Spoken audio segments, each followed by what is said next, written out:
नमस्कार। आज देश की तमाम फटाफट खबरों में आपका स्वागत है। आप न्यूज़ के चैनल इसलिए देखते हो ताकि आपको सूचना मिल सके, और अगर आप सूचनाएं आपको गलत मिल रही है या गलत जानकारी दी जा रही है तो आप ऐसा समझें कि जैसे आपको बच्चों की बेरोजगारी से चिंता है और आपको दिखाई नहीं जा रही है, आपको महंगाई से चिंता है और वो ऐसी खबरें दिखाई नहीं जा रही है, या आपको बच्चों की फीस से चिंता है और उन खबरों के बारे में भी कोई डिस्कस नहीं किया जा रहा है, तो आप एक बार इस पर अवश्य विचार करें कि इससे आपको क्या फ़ायदा हो सकता है या क्या नुकसान हो सकता है। यदि आपको इनसे कोई नुकसान नहीं हो सकता है या कोई फ़ायदा नहीं हो सकता है तो आप अपने आप पर एक बार विचार करें कि इन समाचारों का, इन खबरों का आप पर क्या असर होगा। तो इसलिए ऐसे खबरों को बढ़ावा दें जिनमें आपके फ़ायदे के लिए बात हो या आपकी खबरों के लिए बात हो। तो बढ़ते हैं खबरों की ओर। पंजाब मंत्रिमंडल ने सोमवार यानी आज शहरी और ग्रामीण क्षेत्रों में उपभोक्ताओं के पानी के बिल का बकाया माफ करने का फैसला किया। अगले साल की शुरुआत में होने वाले विधानसभा चुनाव के मद्देनजर इस राहत की घोषणा की गई है। इस फैसले से राज्य पर करीब 1800 करोड़ रुपए का अतिरिक्त भार बढ़ेगा। मंत्रिमंडल ने इसके अलावा पानी का शुल्क 50 रुपए प्रति माह तय करने का भी फैसला किया। मंत्रिमंडल की बैठक की अध्यक्षता करने के बाद मुख्यमंत्री चरणजीत सिंह चन्नी ने कहा कि हम सभी शहरों में करीब 700 करोड़ रुपए के पानी के बकाया बिल को माफ कर रहे हैं। उन्होंने कहा कि गांव में पंचायतों के पानी के लंबित बिल भी माफ किए जाएंगे। इस पर तकरीबन 1168 करोड़ रुपए का खर्च आएगा। चन्नी ने कहा कि मंत्रिमंडल ने फैसला किया है कि ट्यूबवेलों में जलापूर्ति करने पर बिजली के जो बिल आएंगे उनका भुगतान राज्य सरकार करेगी। उन्होंने बताया कि मंत्रिमंडल ने ग्रुप डी पदों के लिए नियमित आधार पर नियुक्तियां करने का भी फैसला किया है। ग्रुप डी पदों में चपरासी, चालक आदि के पद आते हैं।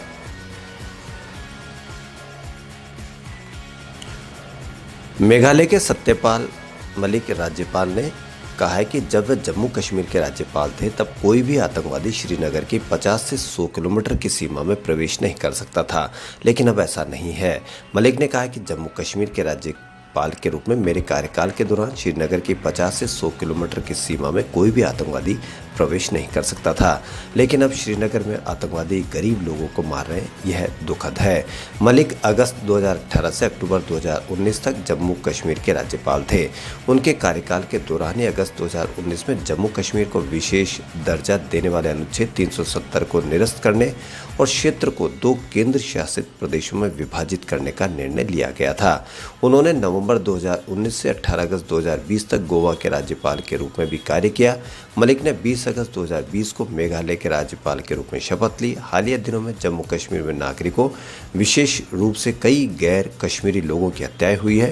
रविवार को कुलगाम के वानपो इलाके में आतंकियों की अंधाधुंध फायरिंग में 2 प्रवासी मजदूरों की मौत हो गई थी।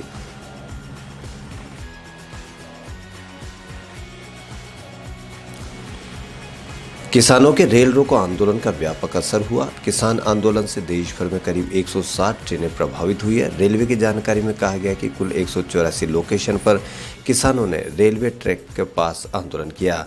63 ट्रेनों को मंजिल से पहले रोका गया, जबकि 43 ट्रेनें कैंसिल की गई, जबकि एक ट्रेन का रूट डाइवर्ट किया गया। 50 ट्रेन को आंशिक तौर पर कैंसिल किया गया। 7 जोन में किसानों ने ज़्यादा प्रदर्शन किया।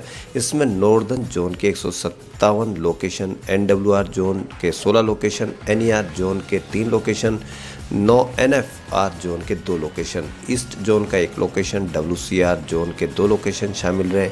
NCR के 3 लोकेशंस पर किसानों के प्रदर्शन का भी असर दिखा। कांग्रेस महासचिव प्रियंका गांधी ने पेट्रोल डीजल की कीमतों में बढ़ोतरी को लेकर सोमवार यानी आज मोदी सरकार पर कटाक्ष करते हुए कहा कि पेट्रोलियम उत्पादों के दाम इस कदर बढ़ा दिए गए हैं कि अब हवाई चप्पल वाले और मध्यम वर्ग का सड़क पर सफर करना भी मुश्किल हो गया है। उन्होंने एक खबर साझा करते हुए ट्वीट किया कि वादा किया था कि हवाई चप्पल वाले हवाई जहाज से सफर करेंगे, लेकिन भाजपा सरकार ने पेट्रोल डीजल के दाम इतने बढ़ा दिए कि अब हवाई चप्पल वाले और मध्यम वर्ग का सड़क पर सफर करना भी मुश्किल हो गया है। प्रियंका गांधी ने जो खबर साझा की उसमें कहा गया है कि अब पेट्रोल विमान के ईंधन से 30% ज़्यादा महंगा हो गया है।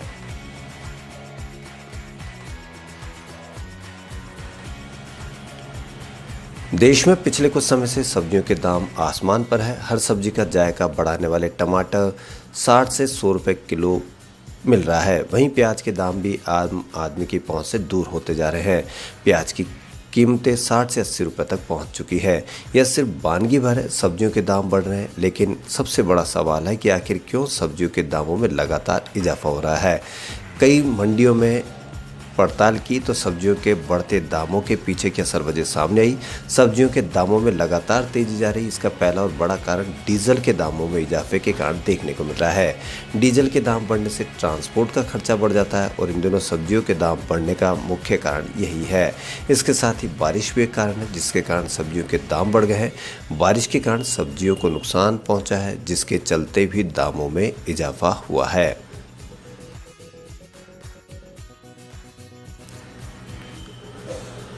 भाजपा के दिल्ली स्थित मुख्यालय में पार्टी के राष्ट्रीय पदाधिकारियों की बैठक का आयोजन किया जा रहा है। अगले साल होने वाले विधानसभा चुनाव को लेकर इस बैठक को बेहद अहम माना जा रहा है। बैठक के दौरान भाजपा के राष्ट्रीय अध्यक्ष जेपी नड्डा ने पार्टी के राष्ट्रीय पदाधिकारियों को संबोधित किया। इस दौरान नड्डा ने कोरोना काल और राजनीति में प्रासंगिकता का जिक्र किया। साथ ही जेपी नड्डा ने बैठक में इस बात का प्रमुखता से जिक्र किया कि विपक्ष हर मोर्चे पर विकास के काम पर रोड़ा अटका रहा है, इसे जनता तक ले जाना चाहिए। भाजपा के राष्ट्रीय अध्यक्ष जेपी नड्डा ने अपने संबोधन में कोरोना काल का जिक्र किया और कहा कि पार्टी उस दौर में भी उभर कर सामने आई है। साथ ही नड्डा ने राष्ट्रीय पदाधिकारियों को संबोधित करते हुए राजनीति में प्रासंगिक होने को बेहद जरूरी बताया।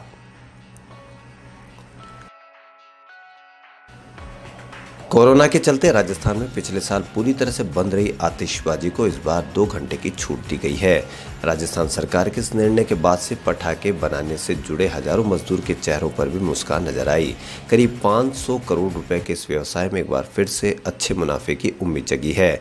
पटाखा व्यापारियों की माने तो पिछले साल के बचे हुए स्टॉक को नुकसान की भरपाई करते हुए इस साल कीमतों में करीब 20% की बढ़ोतरी होना तय है। पिछले साल राज्य में पटाखा छोड़ने और बेचने पर पूरी तरह से प्रतिबंध था। इस बार 2 घंटे की छूट देकर सरकार ने पटाखों की बिक्री का रास्ता खोल दिया है।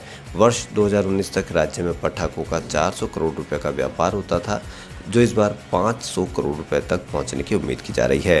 वैसे तो राज्य सरकार ने सिर्फ 2 बजे तक 2 घंटे तक ही पटाखे छोड़ने की अनुमति दी है, लेकिन व्यापारियों को विश्वास है कि दिवाली के 2 दिन जमकर आतिशबाजी होगी।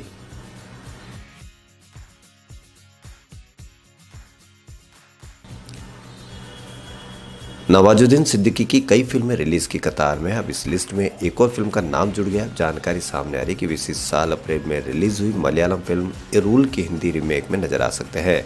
जल्दी इसकी ऑफिशियल अनाउंसमेंट की जाएगी। रिपोर्ट के अनुसार फिल्म इरूल की हिंदी रीमेक के लिए नवाजुद्दीन को अप्रोच किया गया है।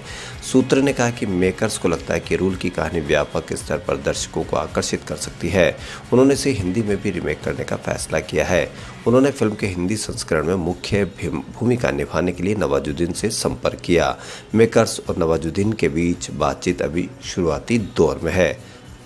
खबरों फिलहाल इतना ही। यदि आपको हमारा चैनल पसंद आए तो लाइक, सब्सक्राइब और शेयर अवश्य करें। धन्यवाद।